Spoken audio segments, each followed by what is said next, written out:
there who will kind of think that okay, we have known certain things, but there are certain areas or certain subject areas, certain domains where we like to kind of dig a bit more, like to know a bit more, or like to contribute a bit more. So for those students, there is kind of a opportunity to go beyond the kind of conventional academic course, which kind of ends at the postgraduate level. When you are entering into the postgraduate, beyond postgraduate arena, where you are entering into the kind of R&D sector, sort of. That's a very kind of catchy word, R&D. And what is the full form of R&D? It's research and development. Now, this research and development kind of thing, in India, research and development activities are divided not only in the government sector but also in the private sectors as well. That can be in the central government institutes, science and technological departments. There can be some NGOs. There can be independent research institute that is independent of government inputs, both financial and commercial. Then there can be industrial in-house R&D. There can be R&D sectors which are kind of consultancy based. There are universities, both central and state, uh, and there are other kind of institute based, kind of different area based or institute based researches. It is very kind of domain focused. Now, research and development, there are three basic types. One is regulatory research, where you can go into deep depth of the subject, and what your research findings will be directly transferred into the policy making by several policy making bodies. There are industrial research and development for that sort. Again, I have just touched upon it. Uh, Industries, they kind of continuously making some. I mean, say, let's say manufacturing industry. So they will kind of producing something, but the process, how they are actually going through the process, that is kind of very interesting. Uh, some people more focused, they kind of there are some people hire research and developmental I mean research people to focus on their waste, because right now there are very strict regulations from our pollution control boards, what you can discharge and what you cannot discharge. So there are very kind of strict regulations. So to uh, bind to that, to be within that limit, people are, I mean, industry people are hiring people for research, in-house research, to minimize the component or minimize the waste load. And there are another aspect of industrial research where people are concerned about how to minimize their resource utilization to produce a certain product. So both kind of research and development goes kind of hand in hand in industry. And the third part, where this academic research, you are working in some universities, maybe some IITs or some research institute for your PhD, and along with the when you are going along to this in this path, you are producing some data which may be very interesting for the policymakers and the industry people both, and they can be shared in the industry in the form of different MOUs, I mean memorandum of understandings, or they can be shared with some regulatory bodies or some policy making bodies where they can transfer the data into a policy. Okay, now let us see what are the regulatory research sectors that is present in India. As Dr. Prantik Banerjee has already touched upon in his lecture, there are central or state pollution control boards where they hire people from the environmental science background, they for research in pollution monitoring, for research in different on-site sampling or lab-based analysis. There are certain modules where they work on demographic modeling for predictive analysis as well.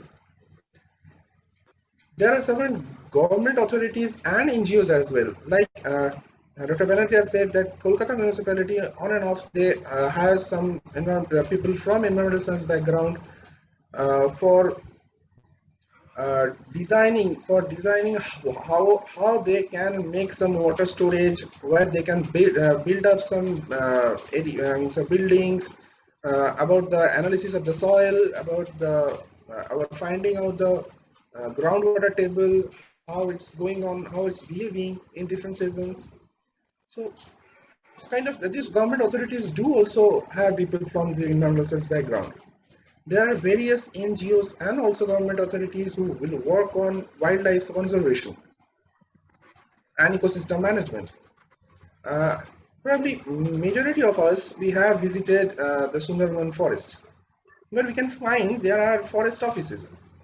So this is generic sort of thought that in forest offices probably all those people are from maybe a specific a specific subject arena. But let me say you that people from environmental science background that also get a chance to work on the ecosystem management programs, various ecosystem management programs in various restricted forests throughout India, by virtue of working in some NGOs or maybe working in direct government bodies. People from environmental science background, they are hired in Geological and Botanical Survey of India for assessment.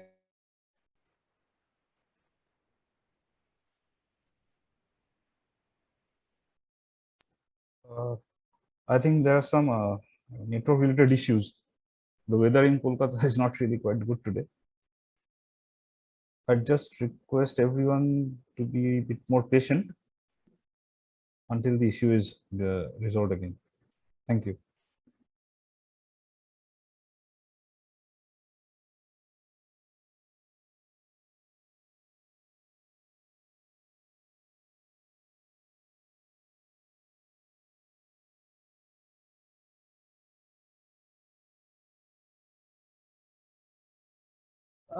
In between, as Dr. Day is trying to reconnect, I think he has. Yes, Am I yes. audible? Yes, yes, please go ahead. Okay. So my presentation is visible, right? No, presentation is not visible. I think you have to share it again. Okay. It's coming. Okay. Fine. Fine. Okay.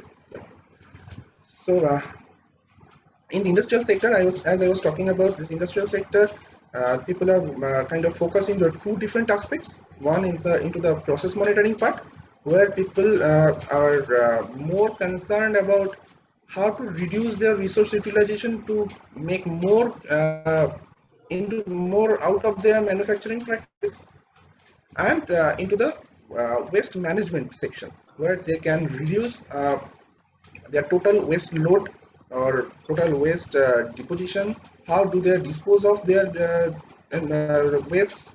So in these two areas, in the first part, there is a term which is green manufacturing practices or good manufacturing practices. So one is good manufacturing practice, where you have to ensure that your manufacturing practice is safe enough for your people, the people working in the plant. And in the green manufacturing practice is a practice where you are working in such a way, you are kind of uh, counting or calculating your resource inputs in such a way, or you are developing your technology in such a way so that you are minimizing your resource utilization. You want to apply certain biotechnological aspect into your manufacturing practice.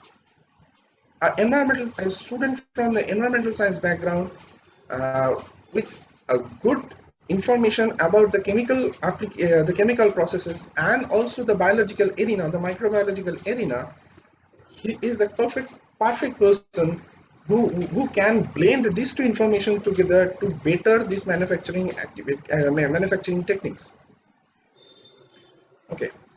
So another part is waste characterization. What are the wastes that are coming out of the industry, and how they are getting disposed of, how these kind of waste products are getting released into the nature. So all those things are also a critical issue to look at. So you have to characterize your wastes, you have to reduce the load, and you have to manage the waste disposal in such a way so that you are within, first and foremost, you are within the guidelines set by the our pollution control boards, and secondly, you will not hamper your surrounding. And also, there are kind of environmental remediation practices. How you can actually modulate your waste disposal. Maybe you can maybe let's say you are releasing some pharmaceutical industry, they are releasing a certain components, certain toxic components in their wastewater. So what they can do is they can dig a pond and they can store that water into that. Now a certain person from an environmental science section or environmental science background, he have that knowledge, he or she have that knowledge, that how he can reduce these toxicants from that wastewater. He can plant certain plants, he can use certain fungus or certain algae to grow near or within that water body or surrounding that water body, so that those algae or those plants can reduce these toxicants, toxic products, and absorb the toxic products within their own biomass. And after a kind of settlement for maybe 5 days, 3 days, you can actually have that contaminants, kind of the concentration of contaminants has gone down within the limits set by the pollution control board, and you can actually release that water into your surrounding. So these things are kind of job prospects or job arenas within the in-house industrial R&D sector. And there are certain other R&D part which can be outsourced from various academic research centers and certain innovation organizations, the private research organizations. A certain technology, some green technologies that can be adapted. So those things can be outsourced from various academic research bodies and kind of private research organizations. So these can also be a good arena for the job prospects. Now let us look at the academic job arena. So within the academic job arenas, to get into that academic research arenas, you have first and foremost, you have to qualify a certain qualifying exams, national level or state level qualifying exams. Probably you all know about this national entrance test or this state level entrance test. Or there is a kind of a GATE that is for mostly for the engineering students, but for the life science and the environmental science students, they can also go through these GATE exams. There are 4 different categories within these kind of these exams. In NET, this national entrance test, we have CSR UGC NET. Within this CSR UGC NET spectrum, you can choose life science from the environmental science background. There is a separate NET called UGC NET that was kind of taken care of by National Testing Agency. There is specifically for environmental science students only. So so you can easily understand the students from environmental science has a better prospect for qualifying these national level entrance exams, as they have UGC NET for their own subject, own course subject. Also, they can appear for life science exam, life science subject for the CSR UGC NET as well. There is another national entrance test called ICMR NET, the Indian Council for Medical Research NET. But they also can conduct an exam for national entrance test, and the students who will go through that NET, who will qualify that NET, they have that opportunity to select any ICMR institutes. There are 40 ICMR institutes all over India. They are working in various aspects of health. There are part of environmental health, there are occupational health, there are lots of arenas where you can choose from those 40 institutes of ICMR. Interestingly, in the case of GATE exams, there are 3 subjects that you can appear for. Actually, you have to choose on 1 or 2 papers to qualify in this in the NET in the GATE exam. In that bucket list of like almost 40 subjects, you have 3 subjects that are very much correlated with this with our I mean the environmental science program. First and foremost, the ecology and evolution. There is environmental engineering and life sciences.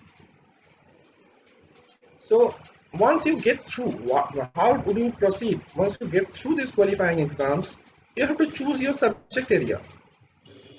What subject area you are kind of interested into? It may be kind of environmental bioprospecting of environmental resource. Probably you all heard of that catchy word, that is bioprospecting. And what is bioprospecting? Bioprospecting is to understand or to kind of develop a database of what sort of environmental assets that we have in our nature. Clearly, there are certain biochemicals in homeopathy medicine. You all know this homeopathy medicine is all about biochemicals. None of these synthetic chemicals are used in homeopathic medicine. It's all natural components, isolated in purified and kind of blended in different kind of ratios and given to us as a patient. So these biochemicals, let's say this আমরা সবাই তো খুব বিরিয়ানি খেতে ভালোবাসি, so বিরিয়ানির যে চালটা, so that is only found in India. The smell of that rice, which is dependent upon a specific chemical, that is your natural component. That is your natural asset. We are, we are concerned about our diet now, and for that purpose, we are kind of more interested about the brown rice. And brown rice is our indigenous variety. So that means this is our natural asset. So we have to take care of that, and first and foremost, we have to make a database of that. We have to understand what sort of natural assets that we have. So this is what is bioprospecting. And there are government bodies, there are NGOs who are working in this arena, and those people actually need professionals from environmental science background. Then environmental biotechnology. If you want to develop some other varieties of rice which have the similar kind of essence of like that the rice, Dehradun rice. So you have to understand what sort of genetic manipulations that you want to do. That is the domain of environmental biotechnology. Obviously, the students from biotechnology background, they can also come into the same spectrum, but the students from environmental science are also eligible, and they are also very much kind of academically, they are kind of very much at par. Then if you come into the sectors where you want to do some pollution modeling and management, some air pollution control, Dr. Banerjee and Dr. Ghosh already talked about the EIA. What is EIA? It is a kind of study of what is there before the industry has been established and what will be there maybe after 5 years of establishment and function of the industry. So to do that predictive analysis, you have to have that pollution models. So now to develop that pollution models, you may have interest in this subject. Environmental risk management, occupational health. You are working in industry. What sort of environment that you are exposed to? What sort of chemicals that you are exposed to? Those things you have to take care of. So these are the subject areas that you may get interest, and accordingly you have to choose your institute where you can go, where you can get your enlisted, and where you can ask supervisor of your preferences. And research opportunities in universities and research institutes. All the IITs and the government and private institutes are holding, they are operating in this academic research arena, like Ministry of Art Sciences, Ministry of Water Resources, Ministry of Environment, Forest and Consumer Affairs, CSR, DBT, all those sectors, they are actually have a huge amount of fundings coming into the environmental research nowadays.